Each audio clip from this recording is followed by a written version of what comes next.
ಎಲ್ಲರಿಗೂ ನಮಸ್ಕಾರ ಸ್ನೇಹಿತರೆ. ಕೇಂದ್ರ ಸರ್ಕಾರದಿಂದ ರೈತರಿಗಾಗಿ ಹಲವು ಯೋಜನೆಗಳನ್ನು ಜಾರಿಗೆ ತರುವ ಮೂಲಕ ರೈತರನ್ನ ಮತ್ತು ಕೃಷಿಯನ್ನ ಉತ್ತೇಜನ ಮಾಡಲು ಕೇಂದ್ರ ಸರ್ಕಾರವು ಮಹತ್ವದ ಯೋಜನೆಗಳನ್ನು ಜಾರಿಗೆ ತರುತ್ತಿದೆ. ಈ ಯೋಜನೆಯಡಿ ಒಂದಾದ ಪಿಎಂ ಕಿಸಾನ್ ಯೋಜನೆಯು ರೈತರಿಗೆ ಪ್ರತಿ ವರ್ಷಕ್ಕೆ 3 ಕಂತುಗಳಲ್ಲಿ 6,000 ರೂಪಾಯಿ ಹಣ ರೈತರಿಗೆ ನೇರವಾಗಿ ಡಿಬಿಟಿ ಮೂಲಕ ಹಣ ಬ್ಯಾಂಕ್ ಖಾತೆಗಳಿಗೆ ಜಮಾ ಮಾಡಲಾಗುತ್ತಿದೆ. ಇಲ್ಲಿಯವರೆಗೂ ರೈತರಿಗೆ ನೇರವಾಗಿ 18ನೇ ಕಂತುಗಳು ಅಂದರೆ 36,000 ರೂಪಾಯಿ ಹಣ ಈ ಯೋಜನೆಯ ಮೂಲಕ ನೇರವಾಗಿ ವರ್ಗಾವಣೆ ಮಾಡಿದೆ. ಇದೀಗ ಮುಂದಿನ 19ನೇ ಕಂತಿನ ಹಣ ಈ ದಿನಾಂಕದಂದು ಬಿಡುಗಡೆ ಮಾಡಲು ಕೇಂದ್ರ ಸರ್ಕಾರವು ಸಿದ್ಧತೆ ನಡೆಸಿದೆ. ಆದರೆ ಈ ಬಾರಿ ಹಲವು ರೈತರಿಗೆ ಹಣ ಸಿಗುವುದು ತುಂಬ ಕಷ್ಟ ಆಗಬಹುದು.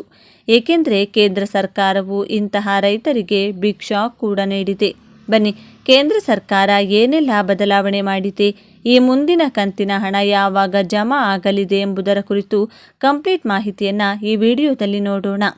ಅನ್ನದಾತರಿಗೆ ಕೇಂದ್ರ ಸರ್ಕಾರ ವಿಶೇಷ ಯೋಜನೆಯನ್ನು ಜಾರಿಗೆ ತಂದಿದೆ. ಅದು ಪ್ರಧಾನಮಂತ್ರಿ ಕಿಸಾನ್ ಸಮ್ಮಾನ್ ನಿಧಿ ಯೋಜನೆ. ಈ ಯೋಜನೆಗೆ ಸೇರುವವರಿಗೆ ಮೋದಿ ಸರ್ಕಾರ ಪ್ರತಿ ವರ್ಷ ಉಚಿತವಾಗಿ ನೇರವಾಗಿ ರೈತರ ಬ್ಯಾಂಕ್ ಖಾತೆಗಳಿಗೆ ಹಣ ಜಮಾ ಮಾಡುತ್ತಿದೆ. ಈ ಮಹತ್ವಾಕಾಂಕ್ಷಿ ಯೋಜನೆಯಿಂದ ಕೋಟ್ಯಾಂತರ ರೈತರು ಪ್ರಯೋಜನ ಪಡೆಯುತ್ತಿದ್ದಾರೆ. 19ನೇ ಕಂತಿನ ಹಣ ಬಿಡುಗಡೆಯಾಗುವುದು ತುಸು ವಿಳಂಬವಾದ ಹಿನ್ನೆಲೆಯಲ್ಲಿ ಮುಂದಿನ ಕಂತಿನ ಹಣ ಯಾವಾಗ ಬಿಡುಗಡೆಯಾಗಬಹುದು ಎಂಬ ಕಾತರತೆ ಈ ಯೋಜನೆಯ ಫಲಾನುಭವಿಗಳಲ್ಲಿ ಮನೆ ಮಾಡಿದೆ. ಪಿಎಂ ಕಿಸಾನ್ ಯೋಜನೆಯ 19ನೇ ಕಂತಿನ ದಿನಾಂಕ ಮತ್ತು ಮೊತ್ತ ವಾರ್ಷಿಕವಾಗಿ 6,000 ರೂಪಾಯಿ, 2,000 ರೂಪಾಯಿ ರ 3 ಸಮಾನ ಕಂತುಗಳಲ್ಲಿ ವಿತರಿಸಲಾಗುತ್ತದೆ. ನಿರೀಕ್ಷಿತ ವಿತರಣೆ ಫೆಬ್ರವರಿ 2025ರ ಮೊದಲ ವಾರದಲ್ಲಿ ನಿರೀಕ್ಷಿಸಲಾಗಿದೆ. ಹಿಂದಿನ ಕಂತು 18ನೇ ಕಂತನ್ನು ಅಕ್ಟೋಬರ್ 5, 2024ರಂದು ಬಿಡುಗಡೆ ಮಾಡಲಾಯಿತು.